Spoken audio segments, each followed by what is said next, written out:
Hey everybody, Seth Stearns from Excel Management Systems. It is Friday, January 3rd, and it is 5:17 p.m. And I had to stop. It was absolutely vital to me to make this video before the week ended.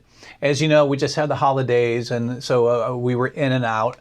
But while during the course of while I was in and out, I subscribed to Columbus First, and this particular edition came out December 20th, 2019.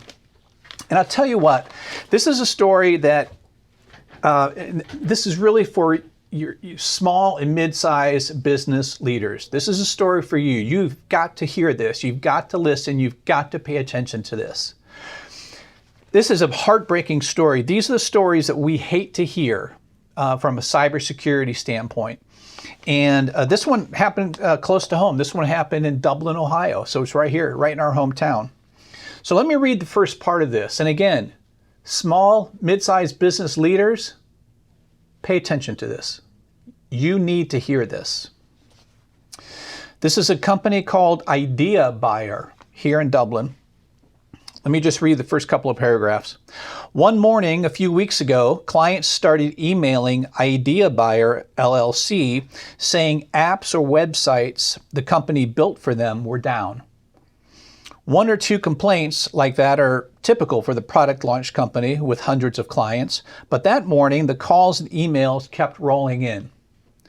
Someone had hacked Idea Buyer's servers, erasing or corrupting files representing years' worth of work for clients and leads databases. No personal financial data was compromised.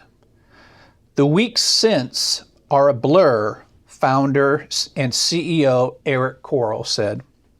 But despite the work of cybersecurity and recovery consultants, Corl announced via LinkedIn that he had to close the 12-year-old business and let go of about 15 employees. Let me just make sure that you understand what's happened here. This is a small to mid-sized business, 15 employees, small business.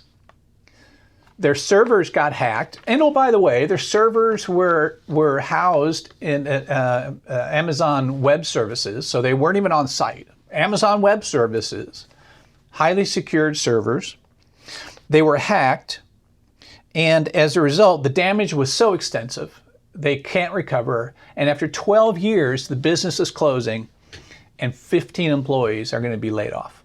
Not to mention the damage to all the customers' businesses and what had taken place. This is a horrible story, and we hear this kind of stuff all the time. Now, our theory of what happened here was that this was someone got a hold of credentials. Someone got a hold of credentials and got into these secured servers and did this work. So somewhere along the way, and again, we don't, the details are really scanned, but our theory is someone got a hold, the hackers got a hold of the credentials of an employee and got into the system. So what can we learn here? Before I get there, let me read a couple other things to you. Corl is sharing the story to remind other businesses to ask outside cybersecurity experts to assess their risks. So what that tells me is Corl, and God love this guy for going public with this information so that we all can learn and take note of it. But what he's saying is, you know what? I, as a small business owner, I did not have a third party come in and assess my cybersecurity risk. Basically because, for probably two reasons, I suspect. One is they just didn't think they were at risk.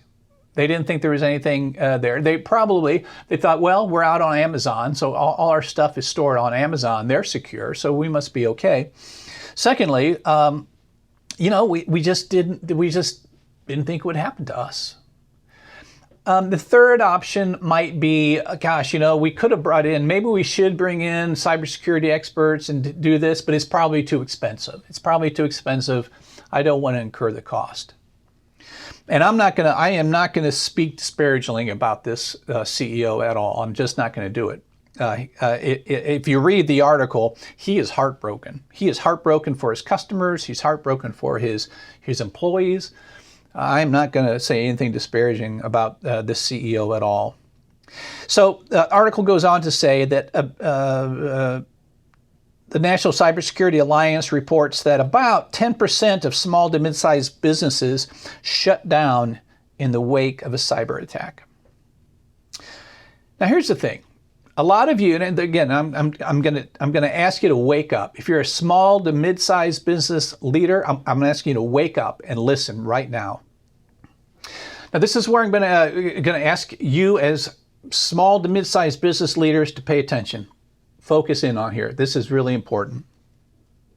More than half of the mid-market companies have experienced some type of breach, according to a 2018 report by Cisco. Here's what we know. Well over half of all cybersecurity attacks happen to small to mid-sized businesses. It happens all the time. We conduct dark web scans for some of our customers and prospects. So we can go in and we can already tell you what email addresses and passwords are for sale out on the dark web. We've not come across one company yet that they didn't have credentials for sale on the dark web. Chances are you've already been breached and you don't know it. Here's the last thing he says. Coral, the CEO, he says this: I would encourage everyone out there, no matter how slim a chance they think it is of this happening to them, have a third-party cybersecurity team evaluate their risk and how well protected they are. The pain this caused from going through this for everyone involved is so substantial, everyone needs to take it into account and make it a priority. So here's what I want to say to you. There are two things you must do, and you must do it right away. A, as he says, get an assessment. Have somebody, a third party who knows about cybersecurity, come in and assess your environment and determine what your vulnerabilities are. Second is have somebody come in and provide security awareness training to your employees. Well over 90% of security breaches happen because of employee behavior. Those are the two things you must do, and you must do it right now. Every day you don't do that and don't experience a significant breach, you've just dodged a bullet. But you can't keep dodging bullets. Now, you can come up with all sorts of excuses and reasons why you're too busy, you don't want to take the time, blah, blah. It's all. It is all. Two things you must do right now. Get an assessment done by a cybersecurity expert and do some education with your employees around security awareness. If you have any questions, let me know. Again, heartbreaking story. Small to mid-sized business leaders, take this seriously. If it hasn't happened, it's going to happen to you.